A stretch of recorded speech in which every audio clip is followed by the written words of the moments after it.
ایک طرف پاکستان کے سیاستدان ایک دوسرے کے ساتھ لڑائی کر رہے ہیں،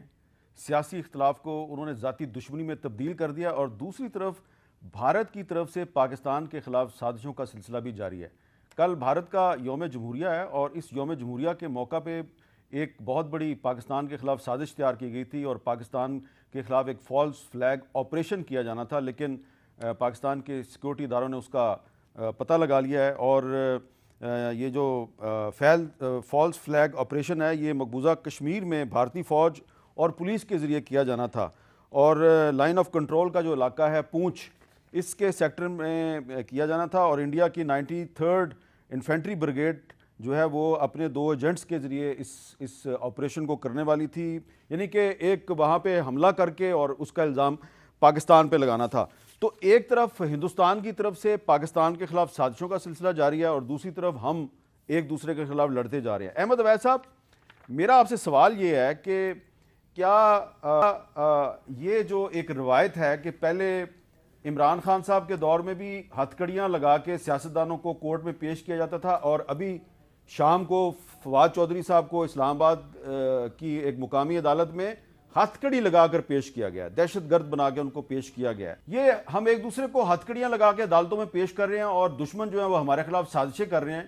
کچھ آپ سجیسٹ کریں گے کہ اس صورتحال میں حالات کو تھوڑا سا نارمل کرنے کے لیے پولیٹیکل لیڈرشپ کو کیا کرنا چاہیے؟ اب میگنانیمٹی دکھانی چاہیے۔ یہ بہت ہی چھوٹے پن کی یہ فالس ایگو جو ہے نا اس کو سیٹسفائی کرنے کے لیے یہ سٹیپ لیے جاتے ہیں، اور میرا خیال ہے کہ اگر ہماری پولیٹیکل لیڈرشپ جو ہے یہ میگنانیمٹی دکھائے ایک تو اس بات کے اوپر، اور دوسری they must learn the first lesson towards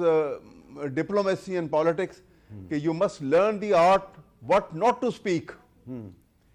اگر یہ 2 چیزوں کے اوپر ان کی دسترس ہو جائے تو دیکھیے پاکستان کے حالات کہاں سے کہاں پہنچ جائیں گے۔ لیکن بڑا افسوس ہے کہ what not to speak, what not to speak, ہاں بالکل ٹھیک ہے۔ یس، یہ بڑی اچھی بات کی آپ نے۔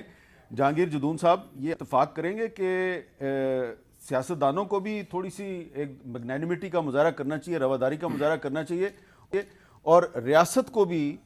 کم از کم سیاستدانوں اور صحافیوں کو ہتھ کڑیاں لگا کے عدالتوں میں نہیں پیش کرنا چاہیے؟ دیکھیں، اس میں تھوڑا سا آپ کو ڈفرینشیٹ کرنا پڑے گا۔ ہم ایز اے ہول بات کرتے ہیں کہ پولیٹیشین کو مل کے بیٹھ رہے ہیں، لیکن آپ تھوڑا سا ڈفرینشیٹ کریں کہ ایک بندہ مل کے بیٹھتا ہے دوسرا نہیں بیٹھتا، وہ اس کے اب دیکھیں نا، یہ ابھی آپ نے وہ اس کی اسپیچ کرتا ہے چوروں کے ساتھ میں نہیں بیٹھتا۔ اب دیکھیں ایک پولیٹیشین دوسرے کو کہتا ہے چور ہے، میں اس کو مانتا ہی نہیں ہوں، تو سب سے پہلے جب پارلیمنٹ کا اجلاس ہوا، جب پی ٹی آئی حکومت تھی، انہوں نے کہا جی آپ چارٹر آف قانون بھی کر لیں ہمارے ساتھ، کچھ بھی نہ کریں آپ ہمارے ساتھ ذاتی جو مرضی کریں، لیکن چارٹر آف قانون بھی پہ آ جائیں۔ انہوں نے کہا جی چوروں کے ساتھ چارٹر آف قانون بھی کریں۔ اب ایک بندہ، اب دوسرے بندے کی ٹویٹ دیکھیں، not to speak not to tweet as well, اب ٹویٹ دیکھیں، ان کی رائٹنگ دیکھیں، ان کی دھمکیاں دیکھیں، آپ تھوڑا سا ڈفرینشیٹ تو کریں نہیں کہ یہ صحیح ہے یہ غلط ہے۔ اچھا، اب اس پہ گور صاحب، اس پہ میرے پاس تو کوئی جواب نہیں ہے، انہوں نے تو مجھے لاجواب کر دیا ہے کہ عمران خان صاحب کہتے تھے کہ پرویز لائی سب سے بڑا ڈاکو ہے، اس کے ساتھ بیٹھ سکتے ہیں تو باقیوں کے ساتھ کیوں نہیں بیٹھتے وہ؟ دیکھیں، پولیٹیکل ڈائلاگ تو ایک الگ بات ہے۔ جہاں تک آپ نے فرمایا کہ جی اس کے کیسے ہونا چاہیے، تو دیکھیں نا افغانستان کی طرح صورتحال نہیں ہونا چاہیے۔ آپس میں جھگڑا، آپ ایک دوسرے کو یہ ہتھ کڑیاں لگوانا تو ٹھیک کام نہیں ہے، کسی صورت نہیں ہے۔ لیکن وہ کس طرح سے، جس طرح آپ کو یاد ہوگا ارجنٹینا جب بینکرپٹ ہوگا 2001 میں، تو one of the reason was کہ یہ پولیٹیکل لیڈرشپ میں یہی چیزیں ہوئی تھی جو آج ہو رہی ہے۔ لیکن جو عمران خان صاحب کہہ رہے ہیں میں ان کے ساتھ نہیں بیٹھوں گا، تو وہ دیکھیں ایک آواز کون اٹھا رہا ہے کہ آپ ان لوگوں کے ساتھ کیسے بیٹھ سکتے ہیں جن پہ عرب ہا کے الیگیشن لگے ہوئے ہیں۔ اور میں ان کو یہ کہہ رہا ہوں کہ جی میں جس میں ایجنڈا کو لے کے آیا ہوں، اور ہم یہ چاہتے ہیں کہ ہم پاکستان کو کرپشن، ابھی ثابت سر میں عرض کرتا ہوں، یہ وہ سارے سلیمان شہباز صاحب جا رہے ہیں، وہ واپس آ رہے ہیں، ان کے بعد آ رہے ہیں ایف آئی اے والے جا رہے ہیں، وہ کورٹ میں کہہ رہے ہیں ہمیں کوئی اعتراض نہیں، ہمیں یہ درکار بھی نہیں اریسٹ کے لیے، اور اس کے خلاف جو ہم نے کیس واپس بنایا تھا وہ ہم بھی واپس لے رہے ہیں، باقی بھی کیسز۔ اچھا، اب اس میں ایکسٹینٹ تک تو میں یہ کہہ رہا ہوں کہ یہ بات ضرور ہے، لیکن لارجر انٹرسٹ کے لیے